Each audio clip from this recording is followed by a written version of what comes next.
Hello दोस्तों, biology की online class में आप सभी का बहुत बहुत स्वागत है।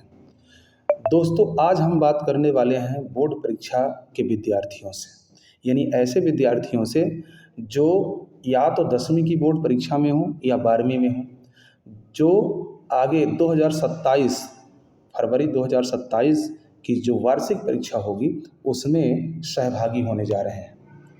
यदि आप बोर्ड परीक्षा के विद्यार्थी हैं या आपके घर में कोई ऐसा विद्यार्थी है जो 12वीं या 10वीं की परीक्षा 2027 में देने वाले हैं, तो यह वीडियो विशेष रूप से आपके लिए है।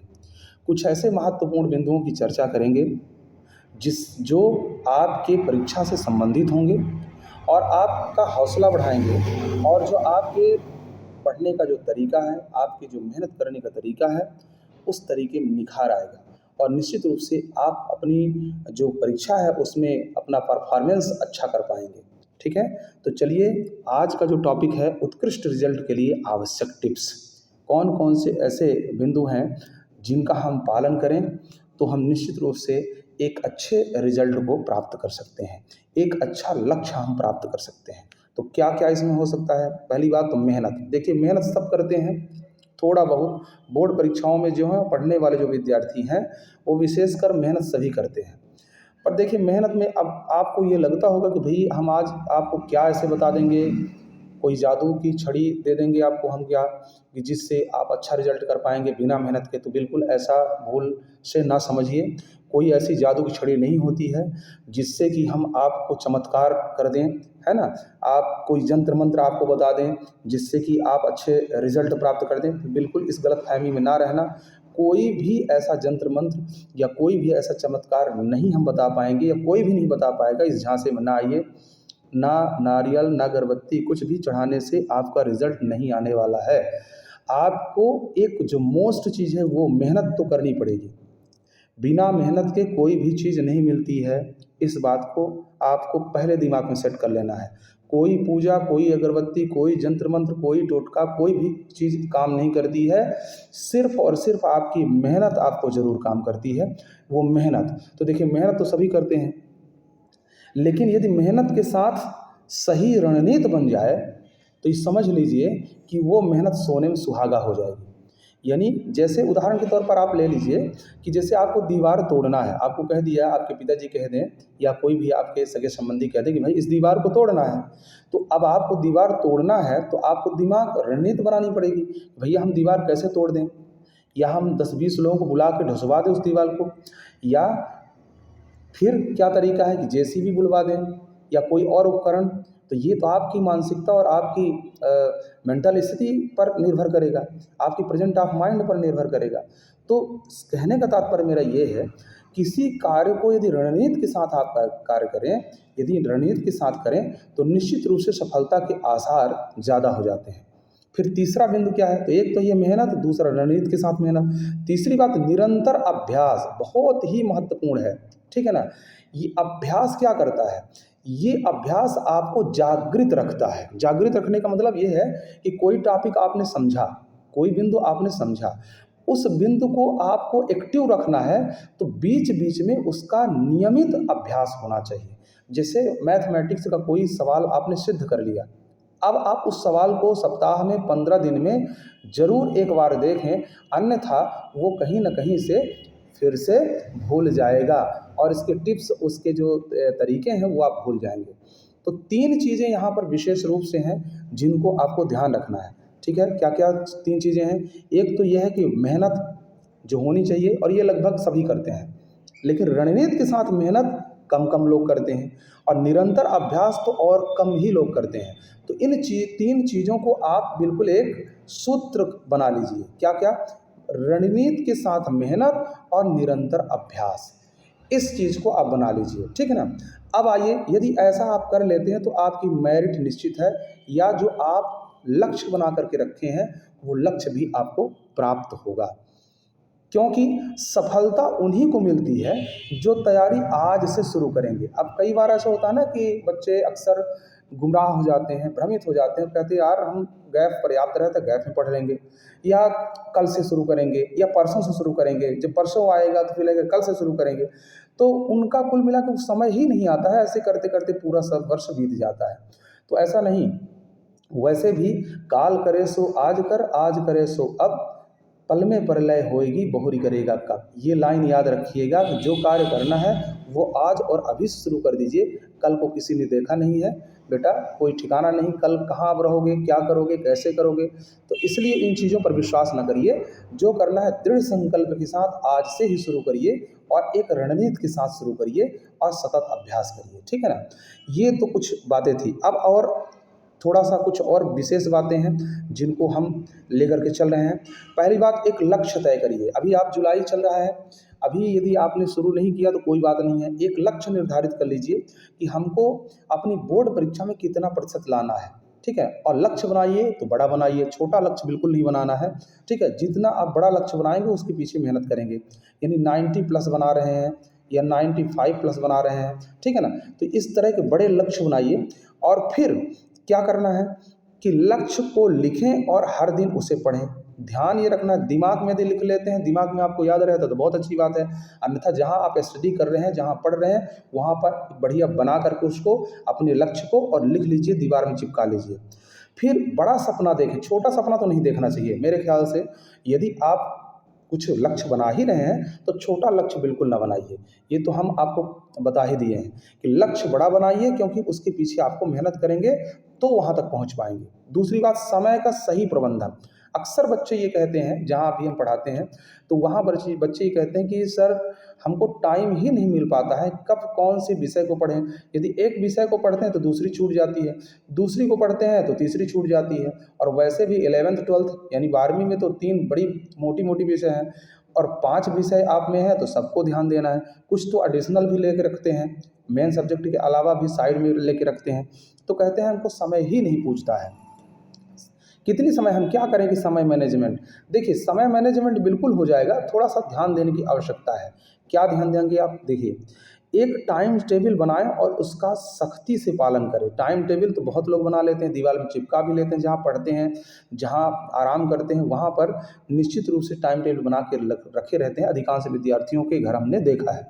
पर क्या उस टाइम टेबल का हम सख्ती से पालन करते हैं कि नहीं करते हैं। एक बिल्कुल फौजी वाला जो डिसिप्लिन है, जो अनुशासन है, उस टाइम टेबल को पालन करने के लिए 4 बजे उठना है तो उठना है, चाहे कुछ भी हो जाए, चाहे हम 2 घंटे ही सोएं, लेकिन 4 बजे उठना है तो उठना है। ठीक है ना। यदि भोर में हम 4 बजे उठें तो वो 4 बजे ही होना चाहिए। ये नहीं कि फिर आज थोड़ा सा सो लेते हैं, फिर कल जगते हैं, कल से शुरू करते हैं। ऐसा यदि करेंगे तो फिर उसका पालन आप बिल्कुल नहीं कर पाएंगे। तो ये है, टाइम टेबल का सख्ती से पालन करें। कठिन विषयों को ज़्यादा समय दें। अब देखिए, जैसे हमने कहा ना, फिजिक्स केमिस्ट्री मैथ अथवा फिजिक्स केमिस्ट्री बायोलॉजी, ये तो मोटी विषय है, इनकी विषय सामग्री भी ज़्यादा होती है। तो इनके लिए कम से कम 1 घंटे से 1.5 घंटे का समय जरूर रोज़ निकालें। स्कूल और अपनी कोचिंग ट्यूशन के अतिरिक्त 1 घंटे से 1.5 घंटे का समय इन तीनों विषयों के लिए अलग अलग से निकालना है। ठीक है। फिर पढ़ाई, रिवीजन, ब्रेक, नींद और अन्य गतिविधियों के लिए समय निश्चित करें। ऐसा नहीं है कि आप खेल रहे हैं या रिवीजन कर रहे हैं, ठीक है ना, तो उसके लिए ऐसा नहीं कि जो करें तो करते रह जाएं। ऐसा नहीं, सबको एक नियम से पालन करना है। सबको एक एक तरफ से नियम से चलना है। नियम से सारी चीज़ों को टाइम टेबल के आधार पर करना है। टाइम टेबल किसी दूसरे का फॉलो मत करिए, टाइम टेबल खुद तैयार करिए कि हमको कितने बजे सोना है, कितने बजे जगना है। हाँ, एक चीज़ के पक्ष में हम हमेशा बात करते हैं विद्यार्थियों से, स्टूडेंट से, कि मिनिमम 6 घंटे की नींद आपको होनी चाहिए। इस बात को ध्यान रखना है। 6 घंटे की जो नींद है आपको होनी चाहिए, क्योंकि जो माइंड से वर्क करते हैं, जो मानसिक मेहनत करते हैं, उनको 6 घंटे की नींद अवश्य होनी चाहिए। ये बात आपको ध्यान लेना है। अब ये तय आपको करना है कि वो 6 घंटे कितनी समय आपको सोना है। आपको 11 बजे रात सोना है तो उधर ये समझ लीजिए 5 बजे जगना है, या 10 बजे सोना है तो 4 बजे जगना है। ये आपको तय करना है, कोई दूसरा नहीं बताएगा, ना दूसरे का आप पालन कर पाएंगे। ठीक है ना। इसलिए अपने से खुद निर्धारित करें कि हमको कितनी समय सोना है और कितनी समय जगना है। लेकिन हाँ, 6 घंटे की नींद आपकी होनी ही चाहिए, तभी आप अच्छा कर पाएंगे। अब इसके पीछे राज ये है कि जितना फ्रेश आपका माइंड रहेगा उतना ही अच्छा कार्य कर पाएंगे आप। अब माइंड में माइंड आपका और पूरा शरीर आपका अलसाया हुआ होगा, तो फिर कैसे आप काम कर पाएंगे। तो आपको बेस्ट परफॉर्मेंस देना है, आपको बेस्ट मेहनत करनी है, तो 6 घंटे की नींद होनी चाहिए। और दूसरी टिप्स यहाँ पे हम आपको देना चाहेंगे, एक प्रचलन चल पड़ा है, एक फैशन चल पड़ा है विद्यार्थियों में कि रात को जगते हैं, सुबह सोते हैं। ये मुझे थोड़ा-सा, मेरे गले ये बात उतरती नहीं है। मैं एक इसका कॉन्सेप्ट आपको समझाना चाहता हूँ, यदि समझ में आ जाए तो। देखिए, होता क्या है कि दिन भर की गतिविधियों से हमारा माइंड थका रहता है। अब रात आप 9 बजे पढ़ने बैठ रहे हैं और पूरी रात जग रहे हैं, तो समझिए माइंड में वो चीज़ें कितनी स्थायी रहेंगी। कुछ विद्यार्थी तो कहते हैं कि सर हम रात को ही जब जगते हैं तो हमको मज़ा आता है पढ़ने में, हमको ज़्यादा कॉन्सेप्ट क्लियर होता है। तो हो सकता है कि हो, हम ये भी नकार नहीं रहे हैं, लेकिन मेरा मानना ये है, विज्ञान भी ये कहता है कि भैया आपको एक कार्य के बाद आप जैसे 4 बजे 5 बजे सुबह उठ गए हैं आप, और वहाँ से लेके आप स्कूल गए, कोचिंग गए, कुछ वर्क भी किए, है ना? ये सब करने के बाद आप फिर रात को 9 बजे या 10 बजे पढ़ने बैठ रहे हैं। तो समझिए वो माइंड आपका कितना काम करेगा, ये तो अंदाज़ा आप लगा सकते हैं, ठीक है? यदि यही काम कर लें कि यदि 9 बजे आप सो जाएँ, यदि संभव है 9 बजे से 10 बजे के बीच आप सो जाते हैं, भरपूर 6 घंटे की नींद लीजिए और 4 बजे उठिए, 2-4 दिन, 10 दिन, 15 दिन आपको कठिनाई अवश्य होगी, लेकिन वो पढ़ाई आपकी अलग ही होगी। ये आप मान के चलिए। ब्रह्म मुहूर्त जो होता है, हमारे वैज्ञानिक और हमारी कल्चर क्या कहती है कि सूर्योदय के बाद नहीं सोना चाहिए, ठीक है ना? तो इस बात को ध्यान रखिए, उस समय तरोताज़ा माइंड रहती है, शांति का माहौल होता है, आपका माइंड भी रिफ्रेश रहता है बढ़िया से। तो आप बढ़िया बैठ लीजिए, ज़मीन में बैठ लीजिए, टेबल में बैठ लीजिए, बिस्तर में बिल्कुल ना बैठिए। यदि ऐसा आप करते हैं तो निश्चित रूप से 2-4 दिन के बाद आपकी आदत बन जाएगी और फिर आप खुद कहेंगे कि सर इससे बेहतर समय और इससे बढ़िया समझ हमको बिल्कुल नहीं आया, ठीक है? तो मेरा मानना ये है कि यदि उस समय को आप क्या करते हैं कि यदि चुनते हैं पढ़ने के लिए, तो बेहतर कर पाएँगे आप। मेरिट में आने से आपको कोई नहीं रोक सकता है, इस बात को ध्यान रखिए। ये तो बात हो गया समय का सही प्रबंधन, ठीक है ना? अब स्मार्ट स्टडी कैसे हम करें, ठीक है ना? तो एनसीईआरटी को अच्छी तरह से पढ़ें और यह तैयारी की आधारशिला है। देखो, कोई भी विषय हो, फिजिक्स हो, केमिस्ट्री हो, हिंदी हो, अंग्रेजी हो, मैथ हो, बायोलॉजी हो, कोई भी सब्जेक्ट आप लेके पढ़ रहे हैं, एनसीईआरटी मेन आधार है। क्वेश्चन पेपर जो भी बोर्ड के आते हैं वो एनसीईआरटी के ही आते हैं, इस बात को ध्यान रखिए। ना शिवलाल, ना युगबोध, ना प्रबोध, कोई नहीं। आप उसको बढ़िया से लाइन टू लाइन पढ़ें, यदि आपको अच्छी मेहनत और अच्छा रिजल्ट लाना है तो। Line to line. हम जो वीडियो बना रहे हैं, यदि आपने हमारे वीडियो नहीं देखे तो जाके देखिए। मैं ये कोशिश कर रहा हूँ कि आपको लाइन टू लाइन हर चीज़ उपलब्ध करवाऊँ। एनसीईआरटी, बायोलॉजी, मेरे चैनल में जो बायोलॉजी की क्लास चलते हैं, वो उस बायोलॉजी के हर एक बिंदु को मैं कवर कर रहा हूँ और एक एक लाइन पूरा सरलतम तरीके से बताने की कोशिश कर रहा हूँ। क्योंकि मैं जानता हूँ कि बोर्ड परीक्षा के जो एक क्वेश्चन आते हैं, वो क्वेश्चन जो होते हैं उनका आधार क्या होता है, वो एनसीईआरटी ही होता है और उनके उत्तरों का आधार भी एनसीईआरटी होता है। कई बार विद्यार्थी कहते हैं कि सर हम लिख के तो पूरा आए हैं, लेकिन नंबर हमको कायदे से नहीं मिला है, जबकि हम सही उत्तर लिख के आए हैं, लेकिन पढ़े कहाँ थे, वो अलग प्रकार से रेडीमेड जो नोट्स आते हैं उनसे पढ़े थे, ठीक है?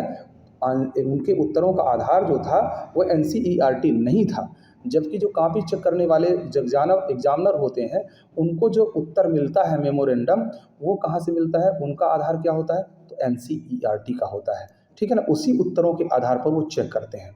तो इस बात को आपको ध्यान रखना है कि एनसीईआरटी को मेन आधार आपको बनाना है। महत्वपूर्ण टॉपिक, फार्मूले, परिभाषाएं और को फोकस करें। डायग्राम, ये डायग्राम है, ठीक है ना? तो क्या क्या, बायोलॉजी में डायग्राम तो बहुत बहुत ही आवश्यक है, ठीक है ना? तो डायग्राम या फिगर जो भी है, तो इन सब को, और टॉपिक्स, फार्मूला, परिभाषाएं जो आपके विषय के आधार स्तंभ होते हैं, बेस होते हैं, तो इनको आप या तो लिख के दीवार में चिपका लें या ऐसा एक अलग से नोट्स बना लें जिसको हर रोज या दूसरे तीसरे दिन उसको रिवाइज अवश्य करते रहें ताकि वो भूल ना पाए। फिर 60 नोट्स बनाएं और उनका नियमित रिवीजन करें। नोट्स तो बहुत ही काम की चीज़ है। कई बच्चे कहते हैं कि नोट्स हम क्यों लिखें, टाइम हमारा बर्बाद जा रहा है, हम पढ़ते जाएंगे तो ज़्यादा ठीक रहेगा। लेकिन बेटा मैं इतना कहूँगा कि नोट्स बनाने के 2 महत्वपूर्ण फ़ायदे होते हैं। वो क्या 2 फ़ायदे होते हैं? एक तो ये है कि आपकी लिखावट फास्ट बनती है, आप लिखेंगे तो हिचकिचाएंगे नहीं। अन्यथा कई बार होता है 3 घंटे का प्रेशर ऐसा होता है परीक्षा का कि उसमें हड़बड़ा कर लिखेंगे तो लिखना क्या है और लिख कुछ देंगे। तो लिखने का सतत अभ्यास बना रहेगा, एक जो बड़ा एक लाभ है। दूसरी चीज़ ये होती है कि लिखने से 60 से 70% जो उत्तर होते हैं या टॉपिक्स जो होते हैं वो आपको याद हो जाते हैं। ये लिखने के दो बड़े लाभ हैं, ठीक है ना। कि कभी भी ध्यान रखिएगा, लिखेंगे आप तो अंदाजा करेंगे 60 से 70%, और कई बार तो सरल उत्तर होते तो पूरा का पूरा याद हो जाते हैं आपको, उसमें ज़्यादा मेहनत नहीं करनी पड़ती है। इसलिए लिखना ना छोड़ें, नोट्स बनाना ना छोड़ें, और नोट्स स्वतः यदि तैयार करते हैं तो ये समझ लीजिए तब तो उसका कॉन्सेप्ट एकदम क्लियर रहेगा, आपको कोई दिक्कत आने वाली नहीं है। तो इसलिए नोट्स अवश्य बनाएं, ये मेरा सुझाव आपको है, ठीक है ना। मॉडल पेपर और पिछले वर्षों के प्रश्न पत्र हल करें। अब देखिए ये तो अभी करने की ज़रूरत नहीं है आपको, ये जो मॉडल पेपर और पिछले साल के जो प्रश्न पत्र थे उनको अभी बिल्कुल रख दीजिए। यदि आप नहीं पाए हैं तो जुगाड़ कर लीजिए, व्यवस्था बना लीजिए और उनको रख दीजिए। ये टाइम जब आएगा, जब आपका कोर्स कंप्लीट हो जाएगा आपके विद्यालय में, ठीक है ना, और रिवीजन का जब समय आएगा तो उसमें इनको तो मैं ये कहता हूँ कि हर रोज़ आप इनको हल करिए। मॉडल पेपर के जो प्रश्न हैं उनको देखिए और 3 घंटे बैठ करके आप परीक्षा दीजिए स्वतः, और स्वतः मूल्यांकन करिए, है ना। और पिछले साल के जो प्रश्न पत्र हैं हर विषय के उनको देखिए। मॉडल पेपर हर विषय के 3-3 4-4 कम से कम, वैसे 5 का आप आंकड़ा लगाइए कि 5 मॉडल पेपर एक विषय के रिवीजन में हम चेक कर डालेंगे, ठीक है ना। यानी चेक करने का मतलब ये है कि उनको तैयार करेंगे और तैयार करने के बाद उनको खुद लिखेंगे और खुद चेक भी करेंगे, ठीक है ना। तो ये यदि आप करते हैं तो ये समय कब होगा, ये दिसंबर के बाद ही, यानी लगभग जनवरी। तो जनवरी के अंदर हम क्या करेंगे कि 5-5 एक विषय के 5 पेपर यदि हम सॉल्व करते हैं तो निश्चित रूप से मॉडल पेपर और जो पुराने प्रश्न पत्र हैं तो बहुत बड़ी आइडिया होगी, हमारा कॉन्फिडेंस बढ़ेगा, ठीक है ना। जिससे आगे आने वाली जो परीक्षा है उसमें किसी प्रकार की हड़बड़ाहट, किसी प्रकार की घबराहट आपको नहीं रहेगी और आप फुल कॉन्फिडेंस के साथ लिख पाएंगे, ठीक है ना। चलिए थोड़ा और आगे बढ़ते हैं, और क्या बातें हैं। अब इसमें देखिए नियमित पढ़ाई, नियमित पढ़ाई बेटा ये तो पहले ही हम बता चुके हैं आपको कि नियमित पढ़ाई और रिवीजन ये बहुत महत्वपूर्ण रोल अदा करते हैं आपकी परीक्षा में, ठीक है ना। तो एक यहाँ पर रिवीजन और नियमित पढ़ाई से मतलब क्या है। रिवीजन का मतलब जैसे आज जो चीज़ें आपने लिखा, नोट्स बनाया, उसको आप कल या आज ही रिवाइज कर लें, ठीक है ना। जो चीज़ आज आपने रिवाइज किया है, ठीक, उसको 1 सप्ताह के बाद पुनः रिवाइज कर लें। यानी रिवीजन करने का क्या 3 स्टेप बना लीजिए आप, 3-4 स्टेप। पहला तो हर रोज़ कौन से टॉपिक को जो लिखेंगे उसको हर रोज़ पढ़िए। जो आज लिखे हो वो आज पढ़िए, जो कल लिखेंगे वो कल पढ़िए। और 1 सप्ताह के बाद पूरे 6 दिन का जो भी आपने लिखा है तो 1-1.5 घंटे जो भी समय आपको मिलता है, छुट्टी भी रहती है, संडे कोई बना लीजिए ये चीज़, और उस सप्ताह भर की लिखी हुई चीज़ों को क्या करना है, एक प्रयास करना है कि रिवाइज हो जाए पूरा सभी विषयों का। तो ऐसे 2 से 3 घंटे आप निकालेंगे और हर रोज़ रिवीजन कर रहे हैं तो साप्ताहिक जो रिवीजन आप करेंगे वो आसान हो जाता है। और फिर साप्ताहिक के बाद फिर आपको क्या करना है, एक मंथली करना है। वैसे तो आप एक 15 दिन के बाद भी कर लें तो अच्छा रहेगा, लेकिन यदि आप नहीं कर पाते हैं तो मंथ में एक छुट्टी या ऐसे फंसती है तो एक कोई ऐसी छुट्टी बना लीजिए। और या रविवार पड़ता ही है तो उस रविवार को निश्चित कर लीजिए कि पूरे महीने भर का कोर्स जो होता है 1 या 2 दिन में, अधिकतम 3 दिन में, 1 से 3 दिन में हम उसको कंप्लीट कर डालें। तो इस तरह से आपको रिवीजन करना है। हम आपको पहले ही बताएं कि रणनीति यही सब है। इस रणनीति को फॉलो करेंगे तो निश्चित रूप से आपको मेरिट में आने से कोई नहीं रोक सकता है। तो मेरिट के बच्चे कोई अलग से तरीका नहीं अपनाते, यही सारे तरीके होते हैं जिनकी वजह से उनका इतना अच्छा रिजल्ट आता है, ठीक है ना। फिर क्या करना है, लिख कर अभ्यास करना मोस्ट फैक्टर है ये। कई बार होता है हम रटते हैं, रटना तो ठीक है अपनी जगह पर मनन करना ज़्यादा बेहतर है। आप ऐसा पढ़ें कि जिससे दूसरे को सुनाई ना दे। एक यदि ऐसा कर सकते हैं, कुछ लोग बहुत ज़ोर ज़ोर से पढ़ते हैं तो ठीक है, यदि आप ऐसे ही आदत है तो ऐसा ही करिए। लेकिन ध्यान ये रखना है कि यदि पढ़ने के बाद जब आपको ये लगे कि ये उत्तर हमसे बन जाएगा तो उसको लिखिए ज़रूर।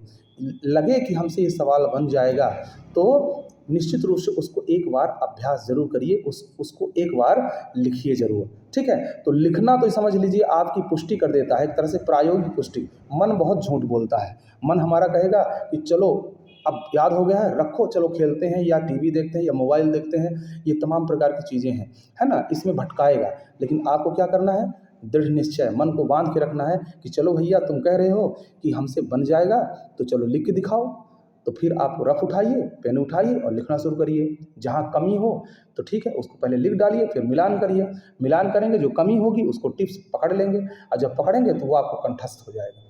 इसलिए लिखकर अभ्यास अवश्य करें, ठीक है ना। इससे आत्मविश्वास भी बढ़ेगा, आपका प्रस्तुतिकरण अच्छा रहेगा, और ऊपर लिखी हुई जो आदत है, ठीक है ना, उत्तर लिखने की जो आदत है, ठीक है, वो भी आपके अंदर आ जाएगी। बिंदुवार, साफ सुथरा, लिखावट में काट पीट ना हो, ये तमाम प्रकार की चीज़ें हमको प्लस में ले जाते हैं, सकारात्मक ले जाते हैं। तो ये तमाम प्रकार की चीज़ें लिखने से ठीक होगा। एक चीज़ यहाँ पे हम लास्ट में फिर आपसे डिस्कस करेंगे, अभी जो बिंदु हैं उनमें से ले लें। तो अभी देखिए, स्वस्थ स्वस्थ रहें, यानी स्वस्थ रहने का जो श्रेय है वो यदि हो जाए, स्वस्थ यदि अपने को रख सकें हम, तो ये समझ लीजिए कि हम मेहनत ले सकते हैं। यानी खान पान जो उटपटांग चीज़ें आज के डेट पर चल रही हैं, फास्ट फूड वगैरह, इनका कम से कम सेवन करें। घर की बनी हुई जो भी सामग्री है, खाद्य सामग्री, उसका उपयोग करें, ठीक है ना। तो ऐसे, और समय से खाएं, समय से सोएं, समय से जागें। यदि इस दिनचर्या को आप ठीक रखेंगे तो आप भरपूर मेहनत कर पाएंगे। पता चले कि आप कहीं गए, दूसरी चीज़ें उटपटांग खा लिया, तो उससे क्या हुआ, आप परेशान हो गए, बुखार आ गई, इन्फेक्शन हो गया, तरह तरह की चीज़ें, तो आपकी पढ़ाई प्रभावित होगी। इसलिए खान पान सही रखें और अपने सेहत का ध्यान रखें। सेहत वाली चीज़ें खाएं, हल्का फुल्का जो भी गरिष्ठ चीज़ें हैं उनका सेवन ना करें। यदि ऐसा करते हैं तो निश्चित रूप से आपको आपकी मंजिल तक जाने से कोई नहीं रोक सकता है, ठीक है ना। तो ये क्या है कि एक साधना है, पढ़ाई क्या है, एक साधना है। देखो, मेहनत सब थोड़ा बहुत करते ही हैं, लेकिन साधना कोई कोई करता है, इसीलिए मेरिट में कोई कोई आते हैं। तो ये ऐसा ना समझे कि सारी चीज़ों में प्रतिबंध लग जाएगा तो हम क्या करेंगे, न मन से हम खा सकते हैं। तो देखिए बेटा, क्या है कि अपने भविष्य के लिए, अपने फ्यूचर के लिए इतना तो हमको करना ही पड़ेगा, साधना तो हमको करनी ही पड़ेगी, है ना। तो इसलिए इस चीज़ को ध्यान रखना है, ठीक है ना। तो अब देखिए और क्या है, एकाग्रता और अनुशासन। एकाग्रता तो चाहिए ही चाहिए, पढ़ाई के लिए बहुत ही ज़रूरी चीज़ है, ठीक है ना। कि आप जब भी बैठें तो मन इधर उधर ना भटके। दोस्तों, ऐसे दोस्तों से दूरी ज़रूर बना के रखें जो आपको, आपकी पढ़ाई को डिस्टर्ब करते हैं। आपको समझ में वैसे भी आ जाता है कि किसके साथ हम रहेंगे तो हमारे लिए उपयोगी होगा, किसके साथ रहेंगे तो वो हमको डिस्टर्ब करेगा। तो ऐसे दोस्तों से थोड़ी दूरी बना करके रखें, ठीक है ना। और अपने पढ़ाई को गोपनीय रखें, ये सबसे बड़ी महत्वपूर्ण चीज़ है। ऐसा नहीं कि आज हमने इतना पढ़ाई किया, आज हम इतने बजे जग गए, नहीं। इन सबको क्या करना है, गोपनीय रखना है, किसी से कोई शेयर नहीं करना है, ठीक है। बिल्कुल खामोश रहिए, खामोश रह करके आप तैयारी करेंगे तो सफलता आपको शोर मचा देगी, है ना। फिर बाद में जब रिजल्ट आपका आएगा तो सब फिर जानेंगे, तो ये अच्छा रहेगा, है ना। पहले से ही इस तरह शोर शराबा करना, इस तरह से किसी को बताना, ये कहीं ना कहीं आपके मार्ग में बाधा बन जाएगी। जहाँ आपने बताया तो आपका मन जो है वो कहीं ना कहीं से कहने लगा कि अब सब गड़बड़ है, पढ़ाई से मन आपका हट जाएगा। इसलिए गोपनीय रखना इन चीज़ों को, ठीक है। फिर और आगे थोड़ा सा कुछ बिंदुओं की बात करें तो देखो, परीक्षा के समय विशेष ध्यान रखना है। क्या परीक्षा के समय पर विशेष ध्यान, तो पेपर की को ध्यान से पढ़ना है। परीक्षा के पहले या परीक्षा के बाद हम फिर से आपको कुछ परीक्षा संबंधित टिप्स लेके आएंगे, क्योंकि अभी ये बातें आपको भूल जाएंगी। अभी करना क्या है ये देख लेते हैं, इसलिए इस बिंदु को अभी छोड़ देते हैं।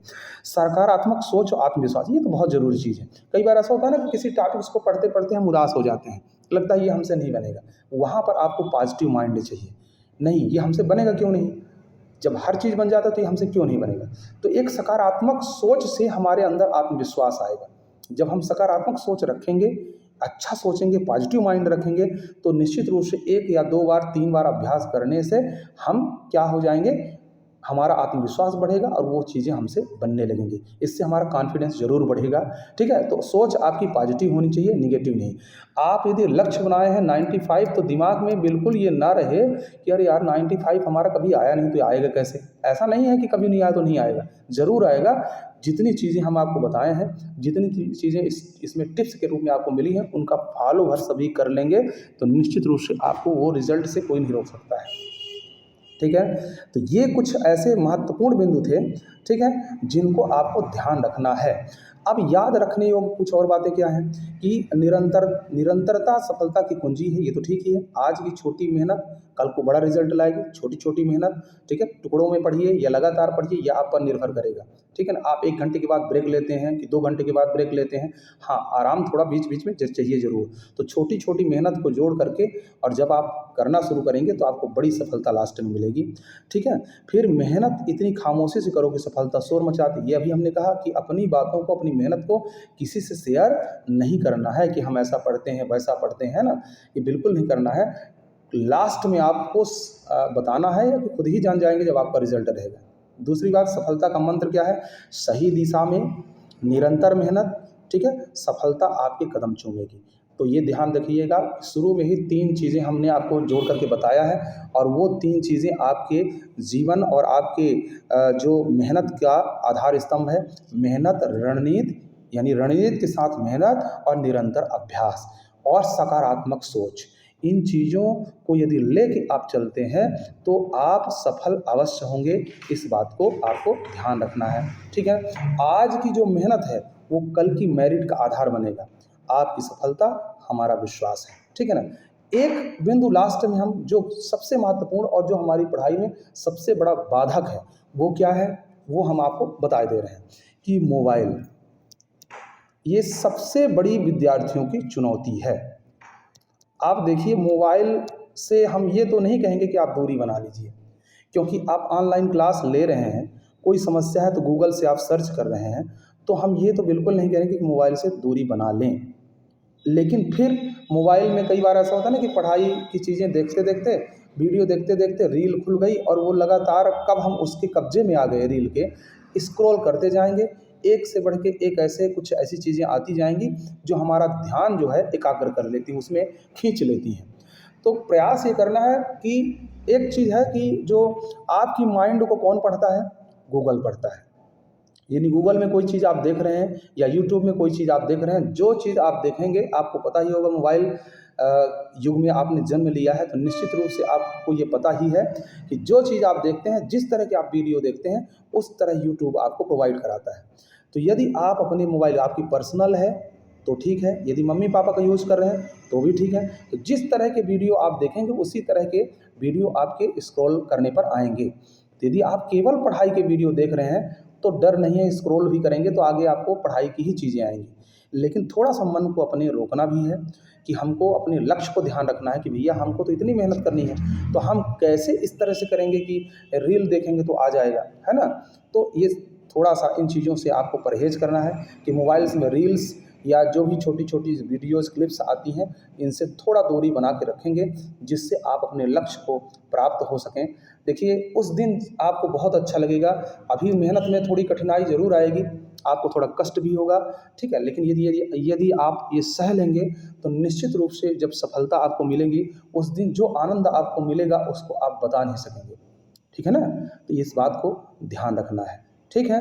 तो ये चीज़ें आप यदि ऐसा करते हैं तो आपको मेरिट में आने से कोई नहीं रोक सकता। और अंत में हम इतना कहेंगे कि घिस घिस कर महके जो जग में वह चंदन होता है, कोई पीतल कहे पे कंचन कंचन होता है, चट्टानों से निकले मूंगे मूल्यवान पत्थर, पर कुछ ही पत्थर हैं जिनका अभिनंदन होता है। तो आप बस ऐसे मेहनत करते रहिए और निरंतर अभ्यास करते रहिए। इन्हीं सोच और इन्हीं आशाओं के साथ मैं आज का वीडियो बंद करता हूँ, ठीक है। अगली वीडियो का इंतज़ार करिए। धन्यवाद।